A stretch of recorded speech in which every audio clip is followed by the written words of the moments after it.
the interwar days when silver-winged biplanes held sway.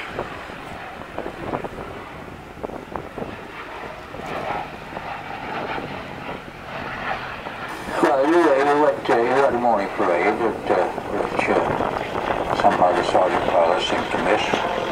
8:30 you went across the main road into the station and into your office, and then you would start your flying, whatever it was. There was an annual syllabus, of course. You had so many exercises of various things to carry out, and you flew until lunchtime.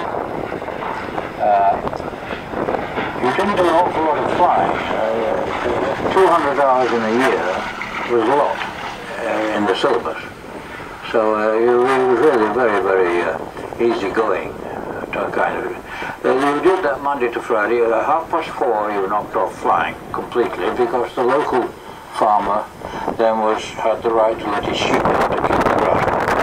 So no flying was in place after 4:30. And no flying at all took place on Saturdays, because then you and all the other pilots, junior pilots, including officers, reported to the hangar. Didn't have very much money with which to procure new aircraft. The Chipmunk also gathered somewhat of an unfair reputation for being unsafe while spinning, but orders soon picked up. Apart from those built in Britain and Canada, 66 came off the production line of the Alcma firm in Portugal.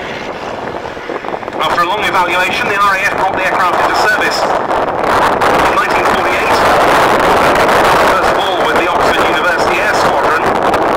Into land, meanwhile. It was in these aircraft that the early flying techniques that would be so vital for those who went on to long flying careers in the military were instructed. The basics of handling and many sorties. A very experienced Chipmunk operator, Air Commodore Phil Wilkinson, was telling me recently many sorties on the UAS when he was an instructor on the Oxford University Air Squadron and later the Liverpool University Air Squadron. Reconnaissance, you might think, but they were used as such by the station flight at RAF Gatow in Berlin during the Cold War,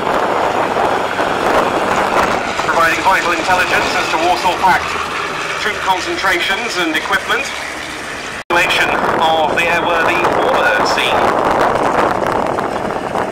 Because of course these, as in period, are the aircraft on which pilots are entrusted with the likes of Spitfires, Hurricanes and Mustangs would learn the art of flying tail draggers.